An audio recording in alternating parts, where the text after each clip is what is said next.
이 주님과 연합된다라는 것이요, 오늘 우리 신앙의 목적이고 또 신앙생활의 근본이다라는 것입니다. 오늘 우리가 주님과 함께하는 새 생활, 여러분 잘 살고 있는 사람, 그 사람이 복이 있는 줄 믿으시 바랍니다.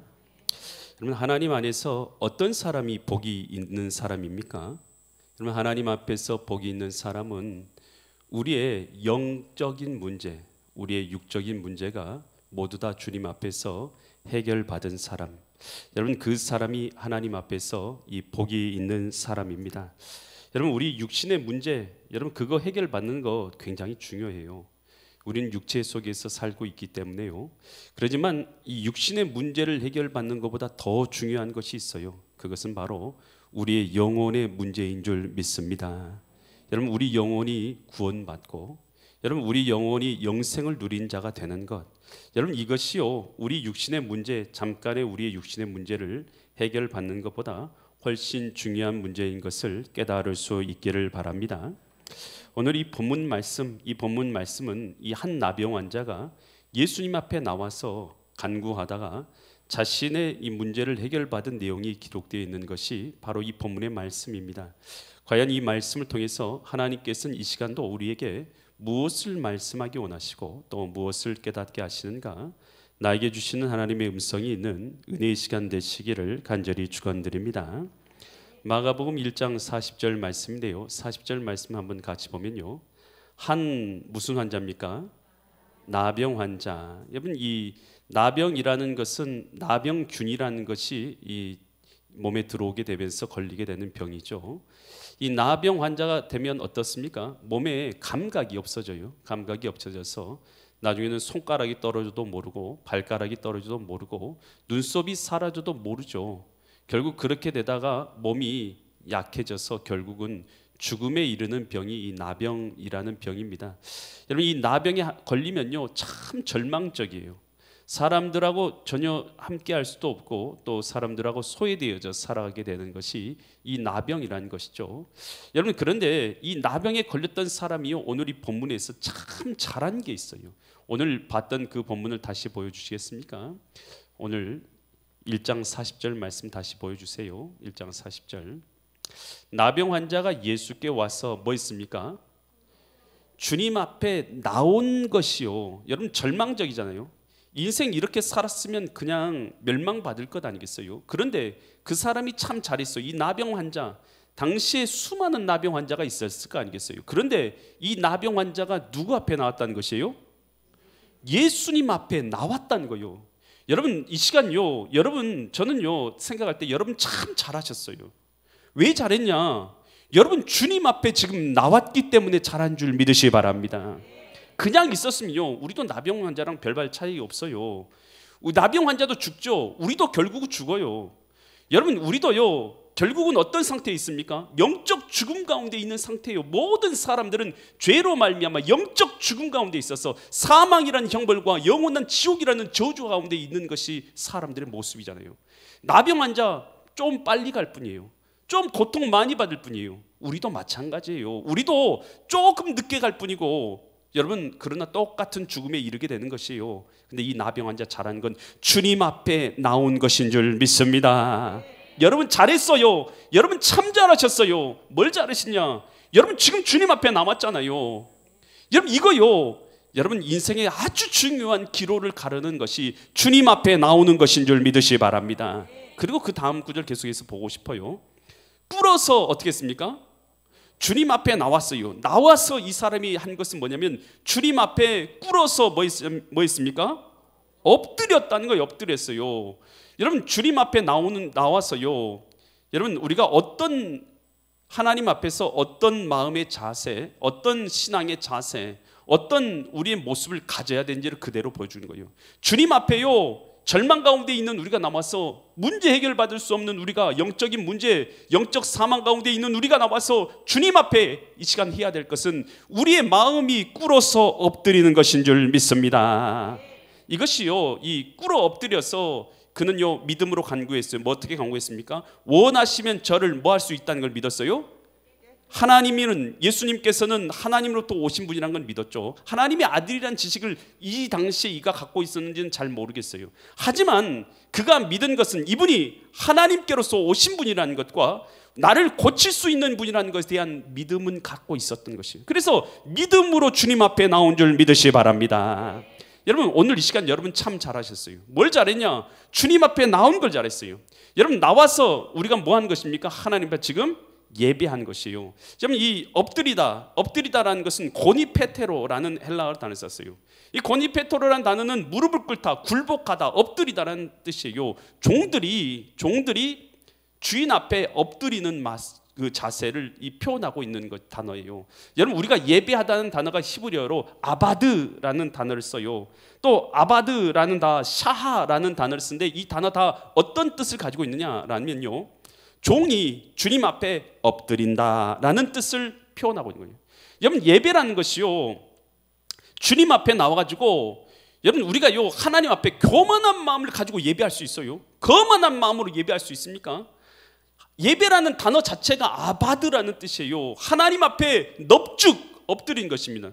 우리 물론 이 자리에 지금 다 앉아 있지만 우리의 영혼이 주님 앞에 겸손하게 엎드리는 마음을 갖는 것, 여러분, 이것이 바로 우리의 참된 예배의 자세인 줄 믿으시기 바랍니다.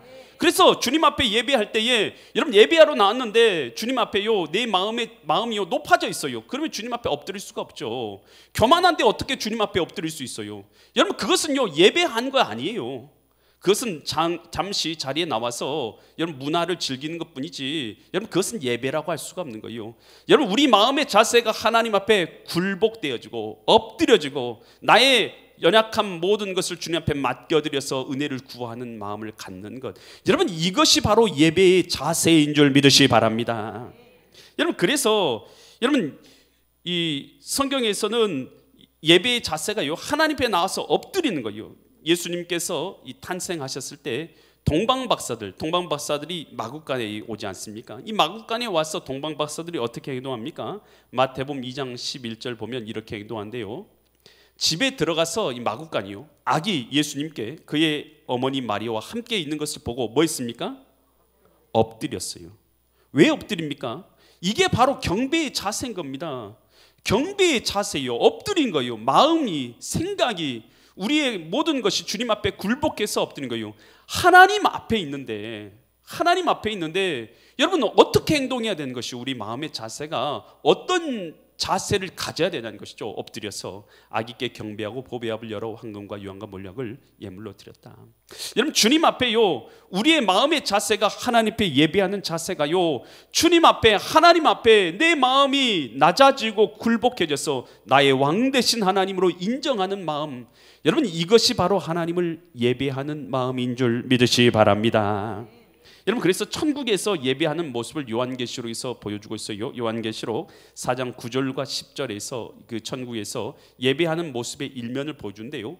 그 중에서 그 생물들이, 여기 생물들이라는 것은 이 천사들을 표현해요. 천사들인데 예수님을 이 하나님 보좌 옆에서 돌면서 거룩하다 거룩하다 이렇게 하고 있는 이 생물들을 표현하고 있어요. 생물들이 보좌에 앉으사 세세토록 살아계신 이 하나님께 영광과 존귀와 감사를 돌리고 있을 때에 10절 보니까 24장로들, 이 장로들이라는 것은 특별히 구별되어져서 더 믿음의 사람들로 인정받았던 사람들을 하나님께서 이 장로의 보좌에 앉게 하셨죠. 그 자들이 보좌에 앉으신 이 앞에서 뭐 하고 있어요?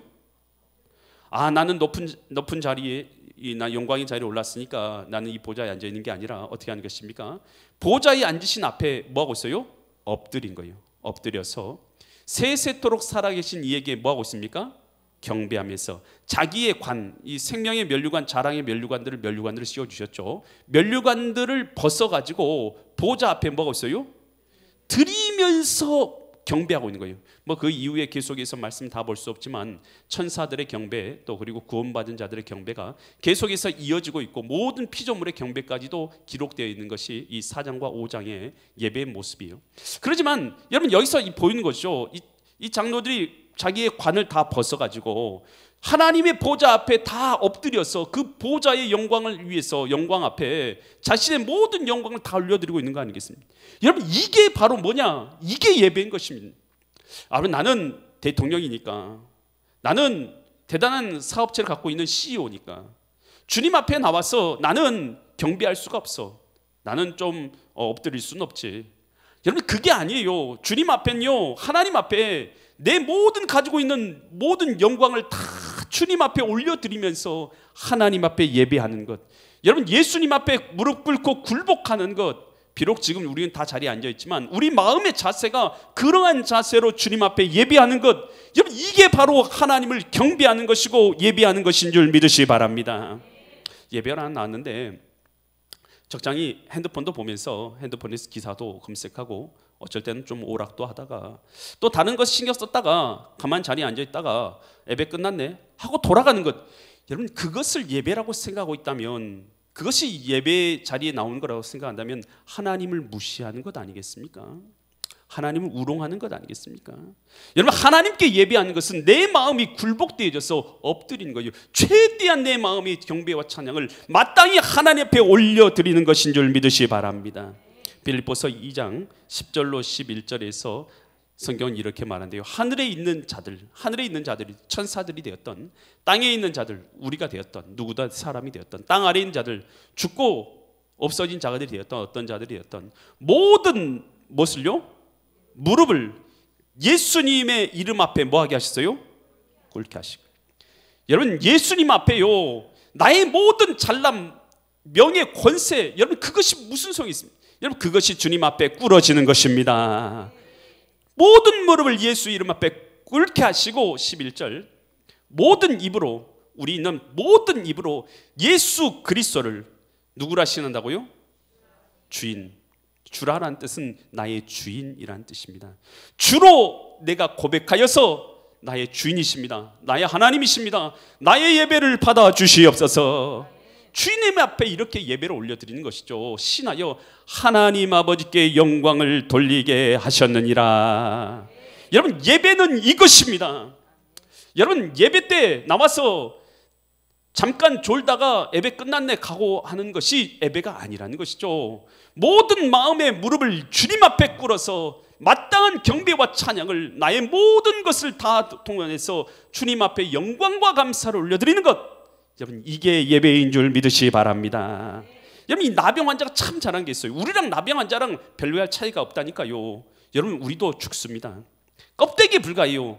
외모 껍데기입니다. 우리 영혼, 여러분, 영혼이 떠난 육체는 껍데기에 불과하더라고요. 아무것도 아닙니다. 여러분, 오늘 우리의 영혼이 주님 앞에 엎드려서 경배하고 예배하는 것, 주님 앞에 나오는 것, 여러분, 이것이 나병 환자가 참 잘한 거예요. 여러분이 참 잘하신 거예요. 이제 우리가 하나님 앞에 아바드해야 될 줄 믿습니다. 우리의 마음의 영혼이 꿇어 엎드려야 될 줄 믿습니다. 코니 페테로 해야 될 줄 믿습니다. 주님 앞에 우리의 무릎을 꿇어야 되는 것이죠. 그리고 주님 앞에 우리의 경배와 찬양을 합당하게 올려드려야 될 줄 믿으시기 바랍니다. 그때 주님 앞에 나온 이 나병 환자를 보면서 주님께서 마가복음 1장 41절처럼 행동하세요. 예수께서 어떻게 여기셨습니까? 불쌍히 여기사. 주님께서 우리를 향하신 마음이에요. 불쌍히 여긴 마음이. 여러분, 지금 예배 자리에 나와 있잖아요. 주님은요, 우리를 불쌍히 여기시는 줄 믿습니다. 그래서 뭐 하십니까? 손을 내밀어서 그에게 뭐 하셨습니까? 대셨다. 여러분, 성경 여러분 많이 읽으시잖아요. 여러분, 예수님께서 질병 고치실 때에 말씀만으로 고치실 때가 있어요, 없어요? 많이 있죠. 내가 치유 받았느니라 라고 말씀으로 고칠 때가 많잖아요. 대부분 그렇게 고치셨잖아요. 그런데 지금 여기서는 예수님께서 뭐 하고 계세요? 손을 내밀어서 그에게 뭐 하고 있어요? 대시고 있어요. 왜 대셨을까? 왜 되셨을까? 여러분, 예수님께서 왜 이 나병 환자의 손 대셨을 것 같아요? 여러분, 나병 환자가 된다라는 것은요, 참 고통스러운 거예요. 이 당시의 규례를 잘 설명해 주고 있는 것이 레위기에 나와 있어요. 레위기 13장 45절과 46절에 보면 당시에 나병 환자가 어떻게 되냐면, 나병에 걸리면 옷을 찢고, 자신의 옷을, 정상적인 옷 입고 있으면 안 돼요. 다 찢어야 돼요. 자기 옷을 지저분하게 찢고, 머리를 어떻게 하냐면 묶고 있으면 안 돼요. 머리를 다 풀어 헤쳐야 돼요. 그리고 사람들이 멀리서 보면 윗입술을 가려야 돼요. 윗입술을 가리고 외치기를, 스스로 뭐라고 외치냐면, 나는 뭐라고 외쳐야 돼요? 부정하다, 부정하다라고 멀리서 외쳐야 되는 거예요. 이게 규례였던 거예요. 정상적인 옷 입고 있으면 안 된다니까요. 머리 다 풀어 헤치고 사람들 지나갈 때마다 나는 부정하다, 부정하다 외쳐야 되는 거예요. 그러면서 46절, 병 있는 날 동안은 늘 부정할 것이다. 한 번만 외치는 게 아니에요. 사람 만날 때마다 그렇게 외치면서 부정한 적 어떻게 살아요? 혼자 살아요. 같이 살 수가 없게 만드셨어요. 혼자 살아야 되고 진영 밖에서 살아야 돼요. 여러분, 나병 환자가 되면요, 육체적 질병의 고통은 그것은요 뒤로 하고도 그 마음과 심령의 고통이 얼마나 큰지 몰라요. 왜냐하면 사랑하는 사람들과 완전히 단절되는 것이에요. 단절, 완전한 고독 가운데 들어가는 것이죠. 그래서 그는 누구도 손잡을 수가 없어요. 어떤 사람도 손잡아 주지 않아요. 그는 혼자 살아가는 것이에요. 인생의 고독이에요. 여러분, 이 고통을 주경학자 윌리엄 핸드릭스는 나병 환자가 되는 것은 살아있는 죽음이다라고 그렇게 표현했어요. 그 단절이 가져오는 고통이, 사회적 완전한 단절이 가져오는 고통이 얼마나 심한지를 표현해주고 있어요. 여러분, 이런 자에게 예수님께서 뭐 하시냐면 손을 내밀어서 그에게 대셨어요.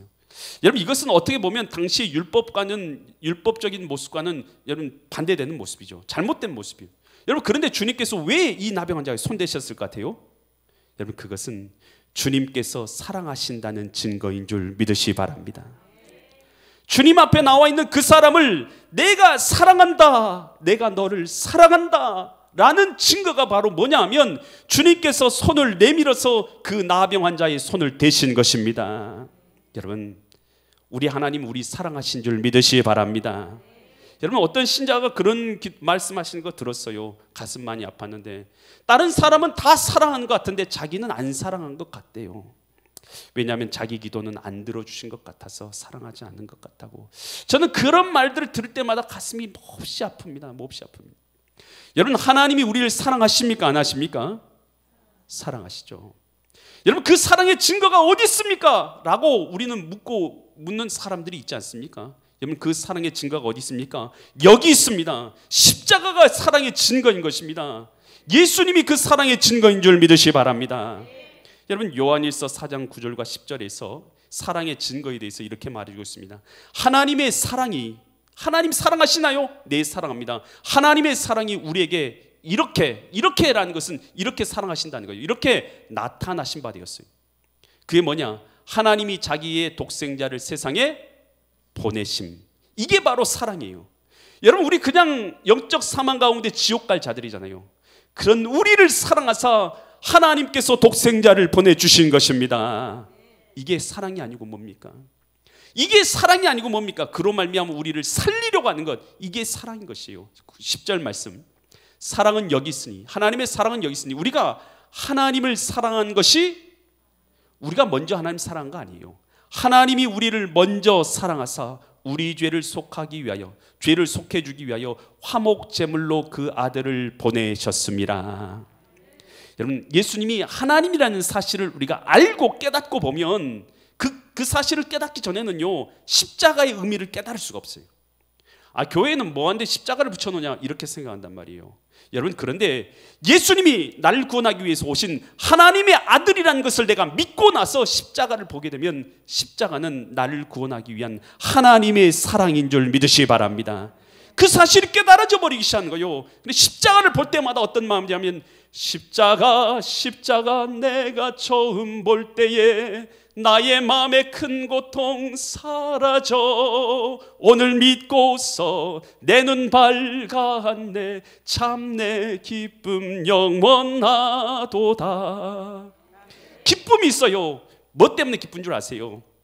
하나님의 사랑을 깨닫게 되기 때문에 기쁜 것인 줄 믿습니다. 나 같은 사람을요, 나에 대해서는 나 자신이 제일 잘 알잖아요. 나 같은 사람 얼마나 보잘것없습니까? 우리 자신 우리가 더 잘 알잖아요. 그런 나 같은 자를 위해서 하나님께서 십자가를 져주셨다는 그 사실, 여러분, 이것이 바로 사랑의 증거인 줄 믿으시 바랍니다. 로마서 5장 8절에서 이렇게 말합니다. 로마서 5장 8절에서 우리가 아직 뭐였을 때요? 죄인이었을 때 그리스도께서 우리를 위하여 뭐 하셨어요? 죽으심으로 하나님께서 우리에 대한 자기의 사랑을 증명해 주셨다는 거예요.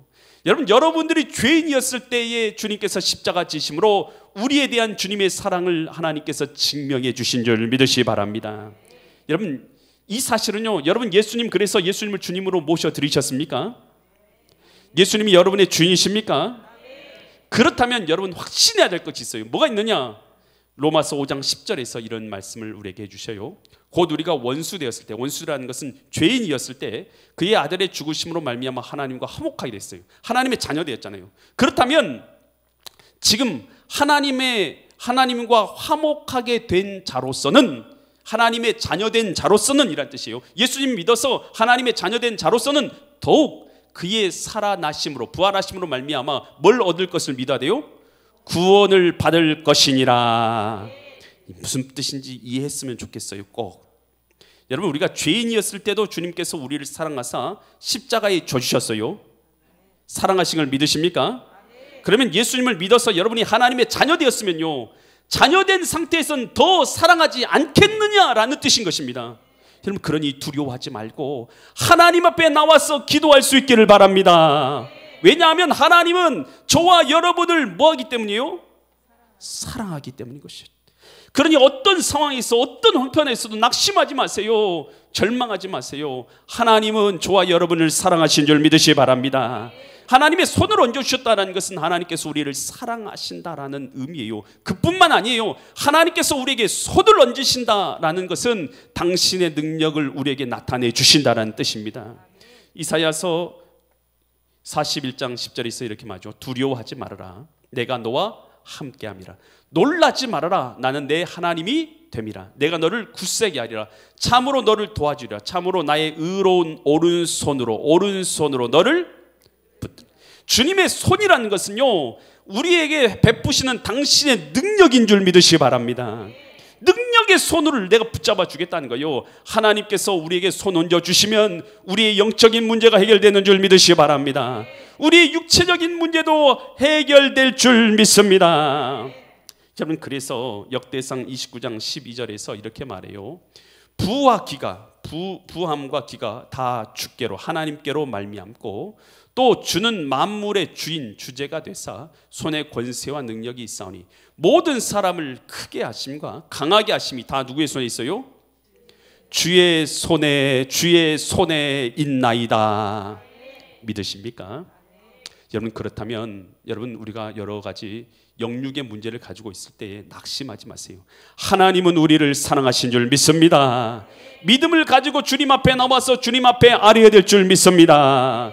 그러니 오늘 우리는 절대 낙심하면 안 돼요. 어려운 일 당했을 때, 낙심되는 일들 당했을 때, 고독할 때에 나병 환자처럼 고독한 것이 인생의 문제잖아요.